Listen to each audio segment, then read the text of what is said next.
જય ખુખારમાં મેલડી બહુ ભૂવાઓ કરવાથી પેઢી બરબાદ થઈ જાય છે તે વાત ઉપર ખુખારમાં મેલડીએ શું પ્રવચન આપ્યું તે આપણે આ વિડીયોમાં જોશું. જય ખુખારમાં મેલડી. તો બધાએ સાથ છોડી દીધા હોય અને મારો હંગાત થઈ ગયો હોય. કોઈ ભાઈબંધીની જરૂર પડવા દઉં, કોઈ કાકા કુટુંબની જરૂર પડવા દઉં, કોઈ પોતાના મા બાપની જરૂર પડવા દઉં તો હું સોલંકી પેઢીની મેલડી મટી જાઉં. મા બાપ મિત્ર બધું બની જાઉં, ભાઈબંધીમાં બની જાઉં. તમારી જોડે કદાચ ભાઈબંધી રીતે વાતો કરું એ મેલડી. હું તો દરેકની માતા. હું મેલડી કદાચ નાત જાત જોઈ નહીં. મેં મેલડીએ કદાચ પૂછ્યું નહીં તમે જેવા નાતના છો. મેં મેલડીએ પૂછ્યું નહીં તમે જેવા પરગણાના છો. તમે જોથી દૂરથી 500 કિલોમીટર થી મારા પારે આયા એટલે હું તમારી મેલડી છું. તો દુખી થયા એટલે માતા સાંભળી. પણ હું માતા એવું કહું છું, સુખમય તે જેને જેને દેવના છેડા ધારી રાખ્યા ને એના ભુવા, મંદિર, પીર, તાંત્રિક, મૌલવી આ બધું ફરવાનું બંધ થઈ ગયો છે. હું મેલડી આવું.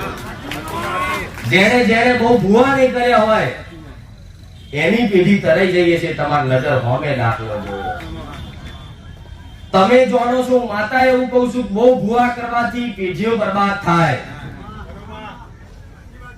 કોકની પેઢીના નાની ઉંમરે ભગવાનના ઘેર જતા રહ્યા હોય, દેવાના દાસ થઈ ગયા હોય, ગોડા થઈને બજારમાં રખડતા હોય તો કઈ નજર હોમે જોયું હશે કે બહુ રૂપિયા હતા, કરોડપતિ હતા, આટલી જમીન હતી, પણ આજે એના દીકરાઓ ગોડા થઈને બજારમાં ફરે છે. આજ નજર હોમે તમારી સોસાયટીઓ, તમારી આજુબાજુ, તમારા સગા સંબંધીઓ નજર નાખજો. આવું તો ફેમિલી મળશે, આવું તો પરિવાર મળશે કે બહુ રૂપિયા હતા, કરોડપતિ હતા, પણ એનો દીકરો એવો પાક્યો ને કે ગોળો થઈ બધું વેચી માર્યો, દેવાના દાસ કરી દીધા. તો એવું નહીં કે કરોડપતિના માતાઓ નડતી નહીં. તમને દેવ દુઃખ હોય તો 50,000 નું દેવું થાય, અને કોઈ કરોડપતિ માણસને દેવ દુઃખ હોય તો એના 5 કરોડ નું દેવું થાય. એટલે એવું એકબીજાનું જોઈને માનતા નહીં કે પેલો માતા નહીં પૂછતો એ સુખી છે. કઈક વીઆઈપીઓમાં કઈક હારા કરોડપતિઓ તમારી જેમ આગળ આવી બેહવું છે, પણ એટલા માયામાં ફસાઈ ગયા છે મારા આગળ બેહવાના લાયક નહીં રહ્યા.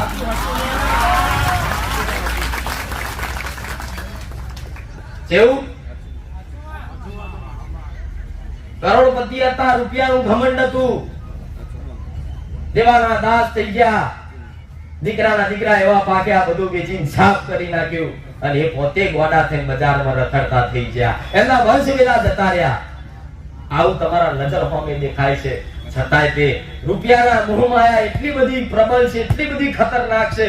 આજ કદાચ બધું સાફ થઈ ગયું ને તોય તે તમારી જેમ નીચે બેહવા એમને શરમ આવતી હોય. હું મેલડી આવું તો એવું લાગતું હોય એનો પોતાને એવો અહંકાર હોય કે હું રૂપિયા વાળો છું, નામ ચીન છું, આગળ ના બેહું. પણ આ તો મારા ભગવાનની માયા એટલી પ્રબળ છે ને કે રૂપિયાનું ઘમંડ ઉતારવા તને દર ભટકાવશે. હું મેલડી આવું કહું. જેને તમારી જોડે કઈક રૂપિયા હોય, અનાજ હોય, દાન હોય, હું એવું કહું છું મારા ભાવિક બન્યા હોય, મારા દીકરા બન્યા હોય, મારી દીકરીઓ બની હોય, તમારી જોડે કરોડો રૂપિયા હોય, કોઈ દાડો અભિમાન ના કરતા મારો રોમ એનું અભિમાન નષ્ટ કરી નાખશે. હું મેલડી આવું. આજ મારા દીકરાનો અભિમાન ના હોય તારે હું અભિમાન ભરી ભાઈની વાત કરતી હોય.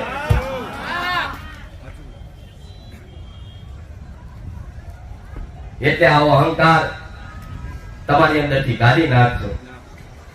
ને પેલા ગયા રવિવારે એવું કીધું હતું કે અત્યાર જો જે છે તમારી માતાથી કૃપાથી જ છે, તો એનાથી મોટી વિશેષ કૃપા કરી. તમારું શરીર હાથું, બે ટાઈમના રોટલા ખાઈ શકો, રહેવા માતાએ હરખું ઘર આલ્યું, રહેવા પરિવાર આલ્યું, તમને વહુ જોતી વહુ લઈ આલી, દીકરા જોતા દીકરા આલ્યા. છતાંય આ જે માને કદાચ થોડું ઘણું દુઃખ પડવાથી જો એ દીકરો કદાચ એક નાનું અમથું મેણું મારી જાય ને, મેણાની મારી માતાઓ હાથ પેઢીએ કદાચ રિહાઈ બેહી જાય, હું મેલડી આવતો. આજ કઈકની તમારા વડીલોના મેણાના કારણે કઈકની માતાઓ આજ રિહાઈ બઢમાં બેઠી છે, છતાંય તમને અહેસાસ નહીં થતો કે મારી માતા છે. સમ નહીં થતો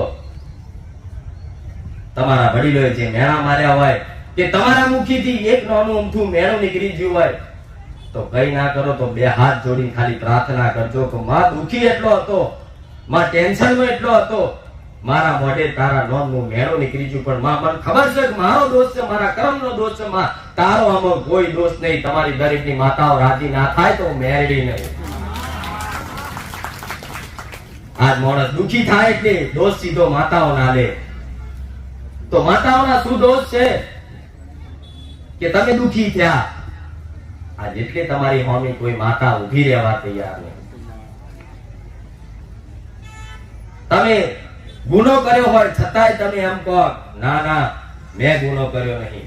અને તમારી ઘરની માતા કોઈ દીકરાના કોઠે ધૂણી ભૂલતી હોય કે આ ફલાણો ગુનો કર્યો, તે હોમે અભિમાન વાળો માણસ એવું વિચારતો હોય આમ તો એના ઘરનું કહે છે, પણ એ માતા બોલતી હોય તમને ખબર ના પડે. હું મેરડી આવું એટલે સન્માન તમારા ભુવાનું હાચવજો, જોડે જોડે આવું કહું છું મેરડી. તમારો ભુવો દુષ્ટ રહ્યો, લુચ્ચો રહ્યો, ગમે તેવો રહ્યો, પણ કદાચ દેવનો અવસર હોય, આઠમના નિવેદ હોય, કોઈ મોડવો રમેલ હોય, કોઈ ડાકલા વગાડવાનું હોય કે પાઠ નાખવાનું હોય, પણ તમારો ઘરનો ભુવો બેહા ને એટલે ખાલી મારા જેટલું સન્માન આલજો, વધારે ના આલતા. હું મેરડી આવું કહું. પણ પોતાની માં સમજી એના દૂર તો કદાચ પગે હોય અને એના પગે લાગીને કદાચ એ શ્રીફળ ચુંદડી અગરબત્તીનો ખાલી વ્યવહાર મૂકો ને, તમારા ભુવા જ્ઞાન ના હોય, તમારા ભુવા બુદ્ધિ ના હોય, તમારો ભુવો તમારું સારું વિચારતો ના હોય, પણ એક શ્રીફળ તમારી માં આલ્યું હોય ને તો ભુવાની બોલતી બંધ કરાઈ તમારી માતા સાચું બોલી જાય. હું મેરડી આવું કહું. ધૂણો છે કોણ, કેવો છે એ જોવાની જરૂર નહીં, તમે તમારો ભાવ બતાવો. ભુવાના બાપની તાકાત નહીં કે મારા વિરુદ્ધ બોલી જાય. હું મેલડી આવું કહું. બોલો એસે એ દેવ તો જાગતા છે, હોભર્યો છે, ગણાએ પેઢીઓમાં હોભર્યો છે કે પેલાના ગઈડે અવાજ જવાબ કરતા ને કે ભલભલી માતાઓ જવાબ આપી દેતી. એવી વાતો કરતા માતા જોડે, એવી કદાચ લાડ કરતા અને એવા વ્યવહાર કરી જ્ઞાનના આધારે કદાચ વ્યવહાર કરી માતા જોડે ના બોલવું હોય છતાંય બોલાવી દે. એ તમારા વડીલોની કળા હતી. ભલે ભુવો ગમે તે રહ્યો પણ તમે હાથ જોડો માં સમજી. ભુવાને હોમું ના જોશો, એ બોલે છે શું એને હોમું ના જોશો, પણ નારીઓ લાલીને એનો પહેલો શબ્દ જે નીકળે એમ બોલે ખમા, તો તમારી પેટીઓ ખમા ના કરાવડાવી દો, મારું નામ મેળવી દો.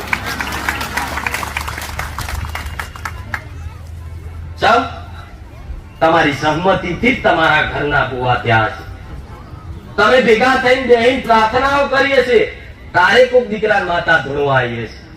તમારા વડીલો કાલા વાલા કરી, ડાકરા વગાડી, વ્યવહારો આલી, રાતોની રાતની ઉજાગરા કરી એ ભુવો થાપ્યો હોય અને એ ભુવાની જો કદાચ એની વસ્તી ના કરતી હોય તો ભટશે તમારી પેઢીઓનો. હું મેરડી આવજો. મને કોઈ ભુવાથી વિરોધ નહીં, પણ પોતાના ઘરના ભુવાનું માન સન્માન જાળવી રાખજો. એનું માન સન્માન જો જગતમાં રહ્યું તો તમારી દેવી શક્તિ રાજી રહેશે. તમે ધૂણો છો એની અંદર દેવ આવે છે તારે તમે પગે લાગો છો, નકર પોતાના બાપના પગે લાગતા શરમ આવતી હોય અને કોઈ મનુષ્યના હાથનો માણસ પગે લાગતો નહીં. હું મેરડી આવતો તો તમારો ભુવો ધૂણતો હોય તારે મેં કીધું એટલું ખાલી ચોલ્લો કરી શ્રીફળ ચુંદડી અગરબત્તી પેડા તમારે જે લઈ જાવ હાર ચડાઈને ખાલી છે ને પગે લાગશો ને, તમારી માં પેલા કીધું ફરી કહું છું, તમારી માં ખમા બોલી જશે. ખમા દીકરા જા ભાઈ, મજા મજા મજા. ભલે 1000 વખત ભુવો પેલા બોલ્યો ના બોલ્યો, મજા થઈ ના થઈ, પણ છેલ્લી વખત તમારા ભાવથી આલેલું શ્રીફળ એના મુખે તમારી માં બોલી જાય, જા ખમા મજા લીલા લે. આટલું જાળવજો. બીજી ખાસ વાત, મારા પ્રવચનમાં કંઈક ને જવાબ મળી જાય છે એટલે પ્રવચન કરું છું. અને 70% ભાવિકો પ્રવચન સાંભળવા આવે છે. મેરડી આવો કરો.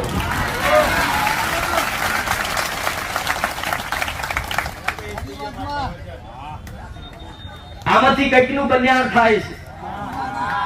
આમાંથી કંઈક ને અંદર જ્ઞાન આવે છે.